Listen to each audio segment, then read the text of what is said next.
Hello अस्सलाम वालेकुम, जय श्री राम गाइस। स्वागत है आपका फिर से एक बार पीएमएसन के चैनल में। आज हम बात करने वाले हैं मार्वल के तीनों स्पाइडरमैन्स के बारे में। जी हाँ, आज हम इस वीडियो में जानेंगे कि इन तीनों स्पाइडरमैन्स में से सबसे ज़्यादा पावरफुल कौन है। क्या वो टोबी मैगवायर है, क्या वो एंड्रयू गारफील्ड वाला स्पाइडरमैन है, या फिर वो है टॉम हॉलैंड वाला स्पाइडरमैन। फ़ोन को लेकर किसी एक जगह पे बैठ जाओ और वीडियो को स्टार्ट करते हैं एक छोटे से इंट्रो के साथ।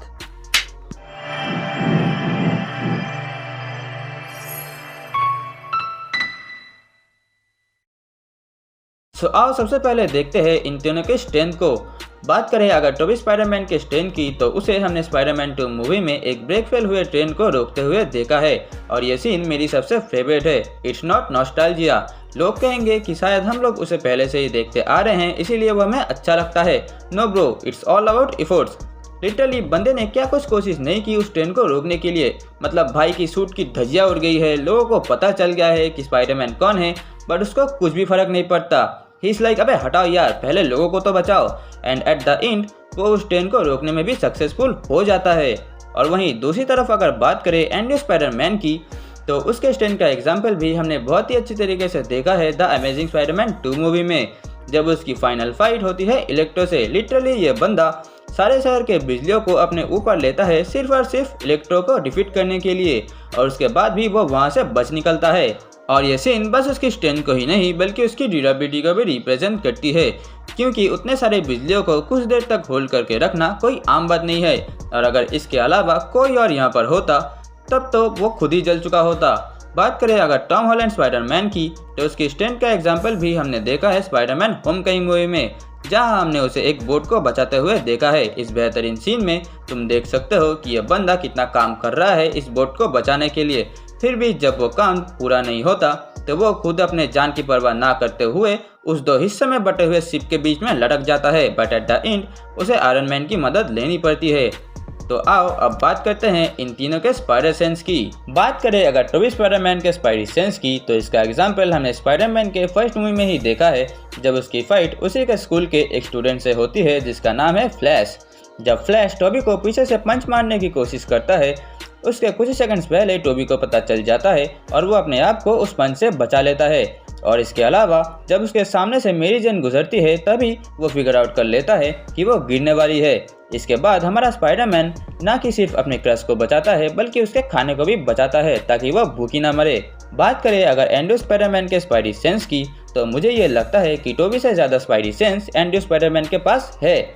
इसका एग्जाम्पल तुम कुछ इस तरीके से देखो कि द अमेजिंग स्पाइडरमैन 2 मूवी में हमने ये देखा है कि एंड्रयू कैसे इलेक्ट्रो के प्रेजेंस को फील कर लेता है, वो भी कई मीलों दूर से, जबकि इलेक्ट्रो ने तब तक कुछ भी नहीं किया था। बात करें अगर टॉम हॉलैंड स्पाइडरमैन के स्पाइडी सेंस की, तो मैं प्राउडली कह सकता हूँ कि इसके पास सबसे अच्छी और बेहतरीन स्पाइडी सेंस है। Let me tell you one more time, Tom Holland Spiderman still has the best portrayal of the Spidey sense. इस वाले स्पाइडरमैन के स्पाइडी सेंस का एग्जाम्पल हमने एवेंजर्स इन्फिनिटी वॉर में ही देखा है, जब थैनोस के आर्मी डॉक्टर स्ट्रेंज से टाइम स्टोन लेने आए थे। उस वक्त अपना ये पीटर पार्कर वहाँ पर था ही नहीं, बल्कि मीलों दूर अपने दोस्तों के साथ एक बस में था। पर उसकी स्पाइडी सेंस की मदद से उसको पता चल गया कि वहाँ पर कुछ तो गड़बड़ हो रही है और वो तुरंत निकल जाता है उस प्रॉब्लम को सॉल्व करने के लिए। इसके बाद हमने स्पाइडरमैन नो वे होम में उसे मिरर डायमेंशन से भी बहुत ही आसानी से निकल जाते हुए देखा है, जो कि बड़े बड़े सुपर हीरो भी शायद नहीं कर सकते। ये बंदा लिटरली बिना डरे बस चलता ही जा रहा है और एट द एंड वो मिरर डायमेंशन को भी पार कर जाता है।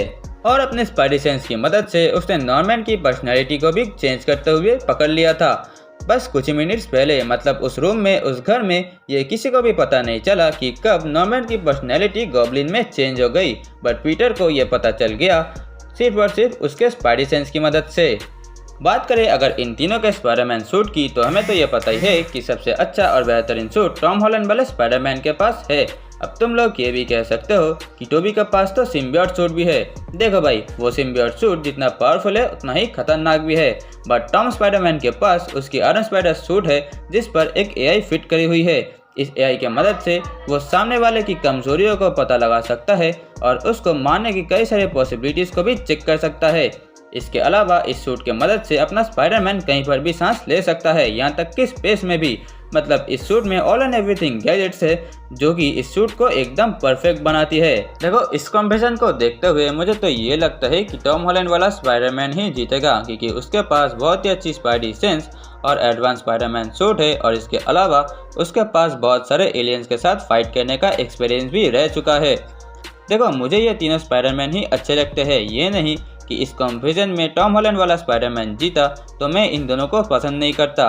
देखो ऑनेस्टली तो मुझे अपना टॉबी वाला स्पाइडरमैन ही बहुत अच्छा लगता है और वो मेरा फेवरेट भी है, क्योंकि उसे हम बचपन से ही देखते आए हैं। उसकी वो हर एक फाइटिंग सीन्स हमारे दिल में बसी हुई है और वो कैसे स्पाइडरमैन बना उस सीन को देखने के बाद तो हमने भी कभी ना कभी ये ख्वाहिश की है कि हमें भी कोई स्पाइडर काट ले और हम भी स्पाइडरमैन बन जाए। वैसे ये कभी ट्राई मत करना। सो तुम्हारा इन तीनों में से फेवरेट स्पाइडरमैन कौन है मुझे ये कमेंट में ज़रूर बताना। और अगर वीडियो पसंद आई हो तो लाइक करना मत भूलना, और अगर इस चैनल पर तुम नए हो तो अपनी पूरी पावर्स की मदद से इस चैनल को सब्सक्राइब कर दो। अब मैं चलता हूँ, मैं तुमसे फिर मिलूंगा किसी नए वीडियो किसी नए टॉपिक के साथ। तब तक के लिए गुड बाय।